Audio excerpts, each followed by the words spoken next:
झारखंड में आपका स्वागत। मैं राहुल ओझा आपके साथ। देखिए, रांची से बड़ी खबर है, जहां जंग की भेंट रांची का लाल चढ़ गया है। स्ट्रेट्स ऑफ हॉर्मुज में फंसकर कैप्टन की मौत हो गई है। ऑयल टैंकर अवाना शिप पर तैनात कैप्टन राकेश रंजन की मौत की खबर है। 18 मार्च को शिप पर ही हार्ट अटैक से कैप्टन राकेश रंजन की मौत हो गई। 2 मार्च से ही स्ट्रेट्स ऑफ हॉर्मुज से गुजर रहा था उनका जहाज। स्ट्रेट्स ऑफ हॉर्मुज से निकलने में महज 50 नॉटिकल मील की दूरी बची हुई थी। स्ट्रेट्स ऑफ हॉर्मुज मार्ग में फंसने के कारण समय पर इलाज नहीं मिल सका। एयरलिफ्ट नहीं होने के कारण शिप पर ही इनकी मौत हो गई। बोट से दुबई एयरपोर्ट पार्थिव शरीर लाया गया। रांची के अरगोड़ा स्थित वसुंधरा अपार्टमेंट में रहने वाला ये परिवार है। केंद्र और राज्य सरकार से पार्थिव शरीर को रांची वापस लाने की मांग की गई है।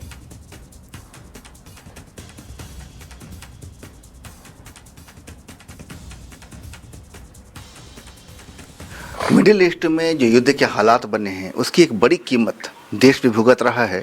और रांची में पिछले 18 साल से रहने वाले मर्चेंट नेवी में काम करने वाले राकेश रंजन वास्तव में कह सकते हैं कि उनकी भी इसमें मौत हो गई है। 18 तारीख के शाम में 5-5:30 बजे के 5:15 बजे के आसपास कंपनी ने इनकी पत्नी को, कैप्टन राकेश रंजन की वाइफ को फ़ोन किया कि कैप्टन साहब कुर्सी से गिर गए हैं, शिप पे ही ऑन ड्यूटी ही हैं, गिर गए हैं और अनकॉन्शियस हैं। हम लोग बस यही इन्फॉर्मेशन आपको दे रहे हैं। उसके बाद हम लोग काफ़ी परेशान हुए, सब जगह फ़ोन करते रहे, कभी फ़ोन उठाया, कभी कंपनी ने फ़ोन नहीं भी उठाया। फिर इनके हेड ऑफिस सिंगापुर को भी फ़ोन किया, हर जगह से हांगकांग से फ़ोन किया। हर जगह यही पता चल रहा था कि ठीक है, लोग देख रहे हैं, जैसे ही कुछ होता है तो आपको हम बताते हैं। 10-साढ़े 10 बजे रात के आसपास हम लोगों को ये सूचना आई कि अब वो इस दुनिया में नहीं है। मुख्यमंत्री से क्या चाहेंगे कि चूंकि लगातार राज्य सरकार की कोशिश इसी बात की रही है कि जो लोग विदेश में जाकर फंस जाएं, जो प्रवासी श्रमिक हों, जो प्रोफेशनल्स बाहर काम कर रहे हों, अगर ऐसे कोई हालात हो तो वहाँ से चीज़ों को लाया भी जा रहा है।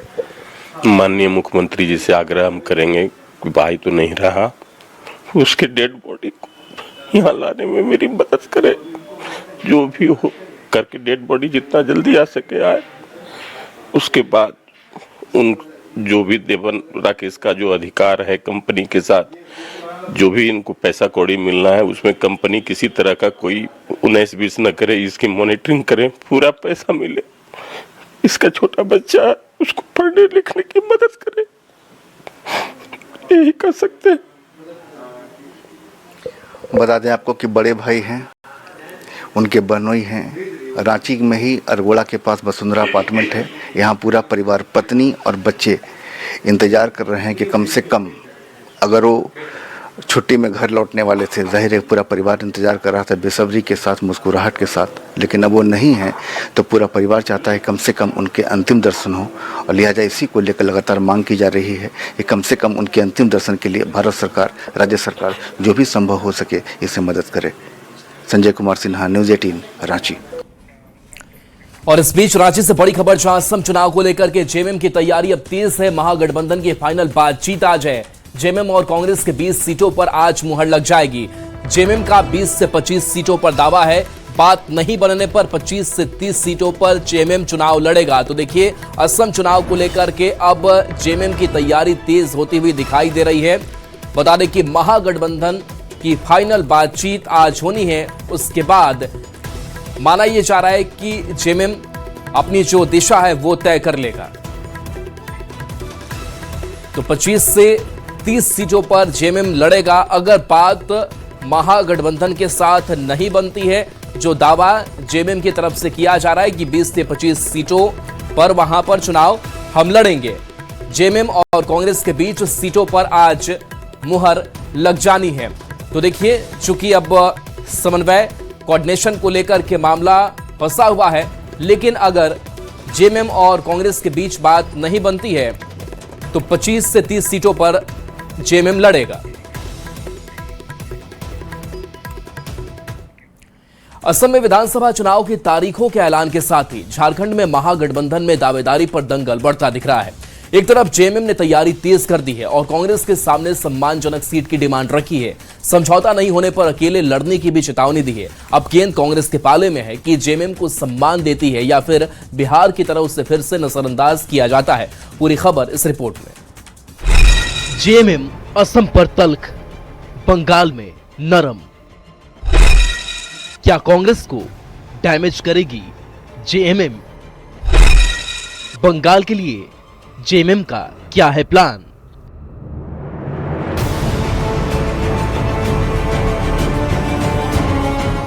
जी हां, असम विधानसभा चुनाव की घोषणा के साथ ही जेएमएम ने अपनी कमर कस ली है। चुनाव आयोग ने एक साथ 5 राज्यों के चुनाव की घोषणा की, जिसमें से असम और बंगाल भी शामिल रहा। चुनाव के घोषणा के साथ ही जेएमएम ने जहां असम को लेकर तल्ख तेवर अपनाया है, तो वहीं बंगाल को लेकर अब भी खामोश है। राजनीतिक गलियारों में यह चर्चा का विषय है कि पड़ोसी राज्य होने के बावजूद जेएमएम ने बंगाल में अब तक चुनाव की घोषणा क्यों नहीं की है और क्या वजह है कि असम में तेवर इतने तल्ख है। ये प्रतिस्पर्धा की लड़ाई मुझे दिख रही है। इससे ना जेएमएम कुछ भारतीय जनता पार्टी का बिगाड़ पाएगी और ना ही कांग्रेस की सरकार फिर से असम में बनने वाली है। एक नजर डालते हैं कि असम में जेएमएम की सक्रियता पर। 1 फरवरी 2026 को तिनसुकिया में 30,000 लोगों को संबोधित किया। जेएमएम की असम में एंट्री के संकेत दिए। यह यात्रा 35 से 40 आदिवासी प्रभावित सीटों पर फोकस वाली रणनीति का हिस्सा थी। 10 मार्च को सीएम हेमंत का असम दौरा, चुनावी सभाओं को संबोधित किया और हिमंता बिस्वा शर्मा पर हमला किया। असम में मुख्यमंत्री हेमंत सोरेन ने इफ्तार पार्टी की। असम कांग्रेस के अध्यक्ष और प्रभारी ने झारखंड में आकर मुख्यमंत्री हेमंत सोरेन से मुलाकात की। असम के अलग अलग संगठनों के साथ जेएमएम की वार्ता हुई। जेएमएम ने 20 स्टार प्रचारकों की सूची चुनाव आयोग को सौंपी, जिसमें हेमंत सोरेन मुख्य प्रचारक हैं। वहीं इस मामले में जेएमएम का कहना है कि बंगाल को लेकर भी हम जल्दी कुछ स्पष्ट करेंगे। असम में हमारी पार्टी ने स्टार प्रचारक भी घोषित कर दिए हैं और आदिवासी बहुल राज्य है असम, और वहां के मुख्यमंत्री झारखंड में आके चुनाव प्रचार कर रहे थे। आज पूरा देश के आदिवासी जो है मुख्यमंत्री हेमंत सोरेन जी की ओर टकटकी लगाकर देख रहे हैं। जेएमएम के इस रुख पर कांग्रेस का कहना है कि जेएमएम को असम में चुनाव लड़ने से कांग्रेस को नुकसान नहीं बल्कि फायदा ही होगा। और हमारे को नुकसान कैसे? सरकार किसकी है? बीजेपी की सरकार है। वहां पर अगर हेमंत सोरेन जी सीट जीतेंगे तो इंडिया गठबंधन के साथ तो अलायंस होगा। बंगाल में तो वो कुछ नहीं कर रही है, लेकिन आसाम में कहा जा रहा है कि आप लोग को डैमेज करने का ही ये तैयारी है। अपनी अपनी नजरिया होता है, अपनी अपनी सोच होता है। सब लोग राजनीतिक दल है, अपने किले को मजबूत करना चाहता है। हमारी पार्टी भी प्रयास कर रही है और पार्टियां भी कर रही है। अब देखना होगा कि असम के चुनाव में जेएमएम और कांग्रेस के बीच कैसे संबंध रहते हैं। वहीं बंगाल को लेकर जेएमएम का क्या प्लान है। न्यूज़ 18 के लिए रांची से गौरव झा की रिपोर्ट।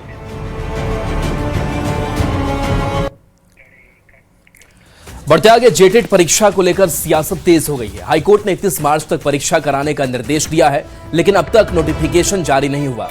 इस पर जेएमएम ने कहा सरकार गंभीर है और प्रक्रिया जारी है। वहीं बीजेपी ने आरोप लगाया कि सरकार परीक्षा टाल रही है और अभ्यर्थियों के साथ अन्याय कर रही है।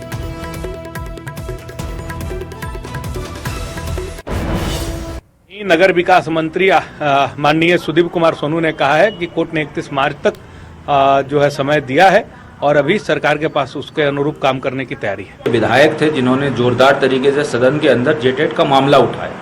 उसके बाद सरकार कुछ हरकत में भी आई और कोर्ट के फटकार के बाद सरकार ये कह रही है कि हम लोग जो है नोटिफिकेशन का डेट जारी करेंगे।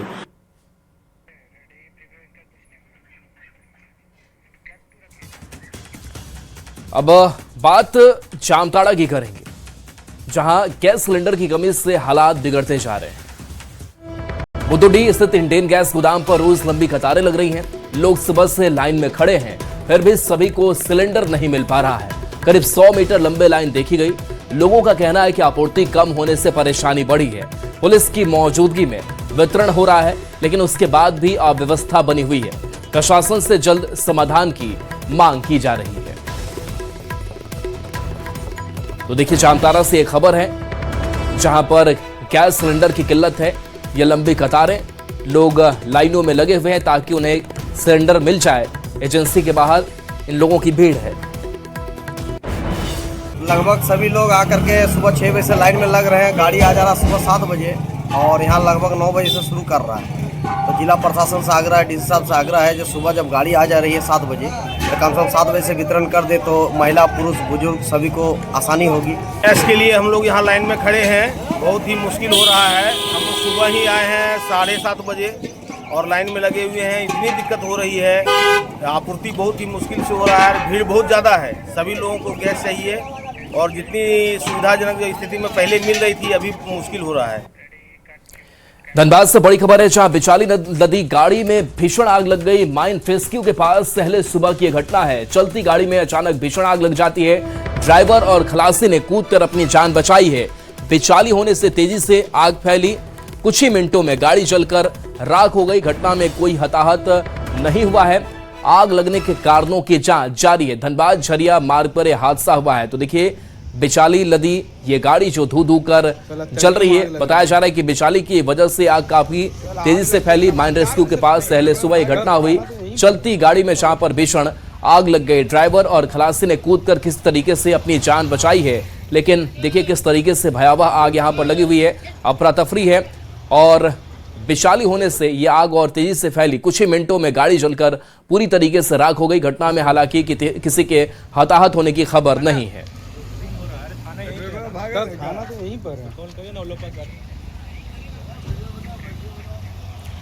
गुमला से बड़ी खबर है, जहां 10वीं की छात्रा ने फांसी लगाकर जान दे दी है। नानी के घर रहकर ये पढ़ाई कर रही थी। सुबह कमरे में फंदे से लटका हुआ शव मिला है। प्रेम प्रसंग और विवाद की आशंका है। पुलिस ने शव पोस्टमार्टम के लिए भेजा है। मामले की जांच में पुलिस जुटी हुई है। चैनपुर थाना क्षेत्र के सदान कसीरा गांव की यह घटना बताई जा रही है। तो नानी के घर रहकर ये पढ़ाई कर रही थी। ये उस कमरे की तस्वीर जहां पर इसने सुसाइड किया है। सुबह कमरे में फंदे से लटका शव मिला है। प्रेम प्रसंग और विवाद की भी आशंका है। खबर जमशेदपुर से है, जहां एमजीएम अस्पताल में एक मरीज ने 4थी मंजिल से कूदकर जान दे दी।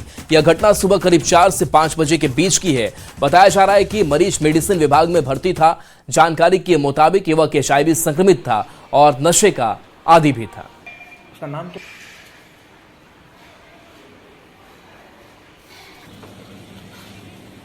पहले तो वहाँ सदर हॉस्पिटल में एडमिट थे, फिर वहाँ से रेफर करके फिर उसको यहाँ एमजीएम में लेकर के आया गया उसको। कितने दिन यहाँ पे एडमिट थे? यहाँ हो गया करीब 1 महीना भर हो गया यहाँ। हजारीबाग से बड़ी खबर है, जहां बरही थाना क्षेत्र में भीषण सड़क हादसा हुआ। बरसोत चौक के पास तेज रफ्तार ट्रेलर ने साइकिल सवार पति पत्नी को टक्कर मार दी। हादसे में महिला की मौके पर ही मौत हो गई, जबकि पति गंभीर रूप से घायल हो गया। घटना के बाद आक्रोशित ग्रामीणों ने मुआवजे की मांग को लेकर राष्ट्रीय राजमार्ग 19 को जाम कर दिया। जाम के कारण धनबाद रोड पर करीब 8 किलोमीटर और बरही रोड पर 7 किलोमीटर तक गाड़ियों की लंबी कतार लग गई। सूचना मिलने पर बरही थाना प्रभारी विनोद कुमार मौके पर पहुंचे और लोगों को समझाते हुए सरकारी सहायता और उचित मुआवजा दिलाने का आश्वासन दिया। इसके बाद ग्रामीणों ने जाम हटाया।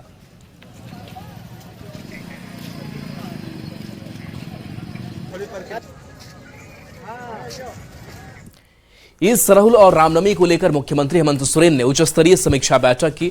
इस बैठक में उन्होंने विधि व्यवस्था को हर हाल में कायम रखने और उपद्रवियों से सख्ती से निपटने के निर्देश दिए। मुख्यमंत्री के इस फैसले का जेएमएम ने समर्थन किया है, तो वहीं बीजेपी ने मुख्यमंत्री के इस फैसले को किसी एक धर्म से जोड़ने का आरोप लगाया है। बीजेपी ने कहा कि उपद्रवी तत्वों से कड़ाई से निपटने की जरूरत है, लेकिन मुख्यमंत्री को 10 जून का वह दंगा याद रखना चाहिए जब एक विशेष समुदाय के लोगों ने रांची को बंधक बनाकर रखा था।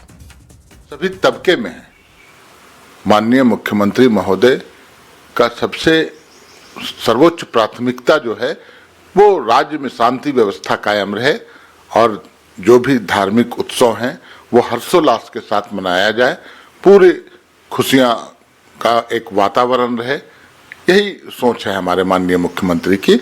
और उसी के तहत कल बैठक हुई। बैठक में उन्होंने सभी जिला के डीसी एसपी को निर्देश दिया और कड़ाई से निर्देश का पालन करने का आदेश दिया। कहीं से कोई कोताही बरती गई तो किसी भी प्रशासनिक पदाधिकारी को बख्शा नहीं जाएगा। मुख्यमंत्री जी को पिछले 6.25 वर्षों से कि उपद्रवी तत्व जो है, जो समाज में वैमनस्यता फैलाते हैं, उनसे आप कड़ाई से निपटिए। लेकिन भूल गए आप 10 जून का वो मेन रोड का दंगा, जब एक विशेष समुदाय के लोगों ने पूरे रांची को कई घंटों तक हॉस्टेज बनाकर रखा था, बाद में फायरिंग हुई थी। तो उपद्रवी तत्व सिर्फ एक समुदाय के हैं। अगर ऐसा मुख्यमंत्री जी कहना चाह रहे हैं तो इसका हम कड़ा विरोध करते हैं। और इस बीच राज्य से बड़ी खबर, जहां ईद और सरहुल को लेकर ट्रैफिक व्यवस्था में बदलाव भी है। कई प्रमुख मार्ग बंद रहेंगे। ईद को लेकर सुबह में मुख्य मार्गों पर नो एंट्री रहेगी। सरहुल को लेकर दोपहर 12 बजे से जुलूस की समाप्ति तक भारी वाहनों की नो एंट्री है। कल रिंग रोड होकर सभी भारी वाहन चलेंगे, तो ट्रैफिक व्यवस्था में ये बदलाव। ईद और सरहुल को देखते हुए कई प्रमुख मार्ग बंद रहेंगे। ईद को लेकर सुबह में मुख्य मार्गों पर नो एंट्री रहेगी। सरहुल को लेकर दोपहर 12 बजे से जुलूस की समाप्ति तक भारी वाहनों की नो एंट्री रहेगी। ईद और सरहुल को लेकर राजधानी रांची तैयार है और इसको लेकर मुख्यमंत्री हेमंत सोरेन ने उच्च स्तरीय बैठक भी की है। हम इस समय राजधानी रांची के अलवर टेक्का चौक पर हैं और आपके लिए जानना बेहद जरूरी है कि कल 21 मार्च को ईद और सरहुल एक ही दिन है। इसलिए राजधानी रांची की ट्रैफिक व्यवस्था में बड़ा बदलाव किया गया है। और सबसे पहले यह बदलाव जो है ईद को लेकर, जो कल राजधानी में विशेष नमाज जो पढ़ी जाएगी विभिन्न ईदगाहों में, उसको लेकर राजधानी रांची में कल मुख्य मार्गों पर सुबह के दौरान परिचालन पूरी तरह बंद रहेगा। हम इस समय राजधानी रांची के अलवर टेक्का चौक पर हैं और राजधानी को यहीं से समझने की कोशिश कीजिए कि अलवर टेक्का चौक से जो डोरंडा जाने वाला रास्ता है, वहाँ पर जो छोटे वाहन हैं वो सजना चौक से कांटा टोली बहू बाजार होकर ही जाएंगे। उसके बाद डोरंडा की ओर से जो वाहन आपको सुजाता चौक की तरफ आएंगे वो क्लब रोड होते हुए सीधे मुंडा चौक की ओर मुड़ जाएंगे। उसी तरह राजधानी के अलग अलग चौक चौराहे जहाँ जहाँ भी ईदगाह है, वहाँ पर आपको जो ट्रैफिक परिचालन है उस दौरान सुबह में बंद रहेगा। लेकिन सबसे बड़ी जो चीज़ है वो सरहुल को लेकर है। सरहुल में चूंकि राजधानी रांची के मुख्य सड़कों पर जिस तरीके से सरहुल को लेकर जुलूस निकलता है, लोग नाचते गाते अलवर टेक्का चौक पे पहुँचते हैं, तो वैसे में आपके लिए जानना बेहद ज़रूरी है कि वास्तव में क्या होगा। आपको बता दें कि 12:30 बजे के बाद राजधानी रांची के विभिन्न मार्गों में, जो कि शहर का मुख्य चौक चौराहा है, जहाँ भी आप राजधानी रांची की बात करें, अलवर टेक्का चौक की बात करें, अपर बाजार की बात करें या फिर मेन रोड मोराबादी, जहाँ भी बरियातू, जो सड़क आपको अलवर टेक्का चौक की तरफ आती हो, वहाँ पर मुख्य मार्ग पर सामान्य परिचालन कर बंद रहेगा कि मुख्य चौक चौराहे तक पहुँचते हैं। वैसी स्थिति में जब आप यहाँ पर आएंगे, चूँकि उस दौरान आम लोगों की जो है वो भीड़ उमड़ी रहेगी राजधानी के चौक चौराहों पर, तो मतलब कि आप अलग अलग चौक चौराहों से राजधानी रांची के अलवर टेक्का चौक पर आ रहे हैं, तो समझ जाइए कि वैसी स्थिति में सभी मार्गों पर सामान्य परिचालन बंद रहेगा। आपको यहाँ पर रात 12:30 बजे तक, जब तक कि पूरी तरीके से जुलूस यहाँ पर खत्म नहीं हो जाता है, सामान्य परिचालन बंद रहेगा और ट्रैफिक व्यवस्था पूरी तरीके से मुस्तैद रहेगी। ऐसे में आपको जब भी घर से कल आप बाहर निकलें तो ये सोच कर निकलें कि वास्तव में किस गाड़ी से आप शहर में निकल रहे हैं, जो कि आपको उस दौरान मुश्किलों का सामना करना पड़ सकता है। संजय कुमार सिन्हा, न्यूज़ 18, रांची। राजधानी रांची में प्रकृति पर्वत सरहुल को लेकर उत्साह का माहौल है। इस बार हातमा अखड़ा आदिवासी समाज की आस्था का प्रमुख केंद्र बना हुआ है। यहाँ घड़े के जलस्तर के आधार पर मानसून और फसल का अनुमान लगाने की परंपरा निभाई जाती है। मुख्य पाहन जगलाल पाहन की ओर से आज रात जल भराई की रस्म और पारंपरिक पूजा की जाएगी।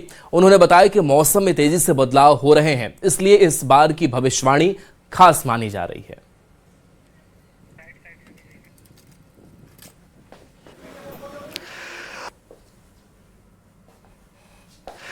राजधानी रांची की फिजाओं में सरहुल का माहौल है। हवा भी कुछ ऐसी चल रही है कि सरहुल को लेकर उत्साह जो है 10 गुना बढ़ जा रहा है। हमारे साथ यहाँ पर सीधे जो मुख्य पाहन है जगलाल पाहन, सीधे जाने हैं कि दादा आज शाम से जो कहते हैं कि घड़ा बताता है कि मौसम कैसा रहेगा, घड़ा रखते हैं, फिर पूजा पाठ का जो दौर रात से शुरू होता है, तो आज की जो प्रक्रिया है वास्तव में मौसम को लेकर जो हवाएँ चल रही हैं, जो लगातार पूर्वानुमान जारी किया गया है, क्या करते हैं? देखिए, अभी तो मौसम का कहना थोड़ा कब मिजाज उसका कब बदल जाए कहना मुश्किल है। ये क्षणिक आजकल मौसम को बताना भी बहुत दिक्कत होता है।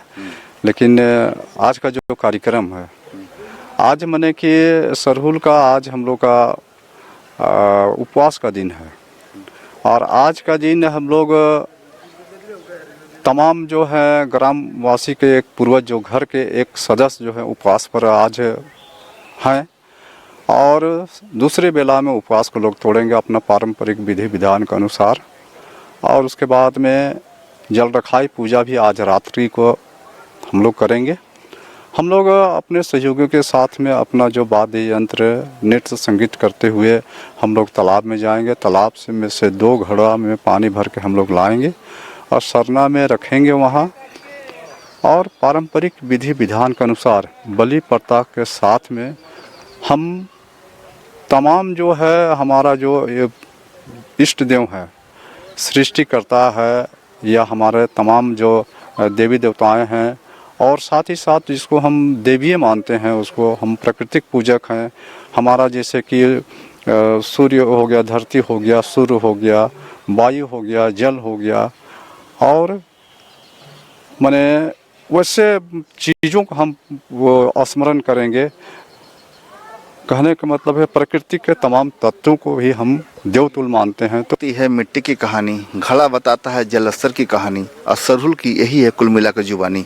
तो अब समझ जाइए कि हम इस समय हतमा बस्ती में हैं, जो कह सकते आदिवासी समाज है उसके लिए सरना का एक बहुत बड़ा स्थल है। और मुख्य पहान यहीं पर घड़ा रखाई की रस्म करते हैं और शाम में घड़ा यहाँ पर रखा जाएगा।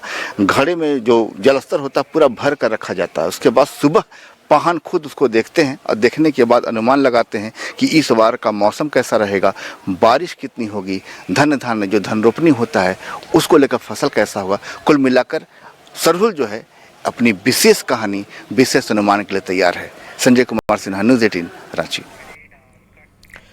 खबर सिमडेगा से है, जहां बानो प्रखंड में पारंपरिक संस्कृति के संरक्षण और संवर्धन को लेकर जिला प्रशासन ने महत्वपूर्ण पहल की है। आदिवासी कला केंद्र धूमकुड़िया भवनों के लिए पारंपरिक वाद्य यंत्रों की आपूर्ति की प्रक्रिया शुरू कर दी गई है। महिला समूह युद्ध स्तर पर वाद्य यंत्र बना रही है। बानो के लक्ष्मी आजीविका स्वयं सहायता समूह को 222 की संख्या में नगाड़ा और मांदर बनाने का आपूर्ति आदेश मिला है। समूह की महिलाएं युद्ध स्तर पर नगाड़ा और मांदर बनाने में जुटी हुई है। ओर से बानो प्रखंड में स्वयं सहायता समूह के माध्यम से वाद्य यंत्रों की आपूर्ति एक सराहनीय कदम है।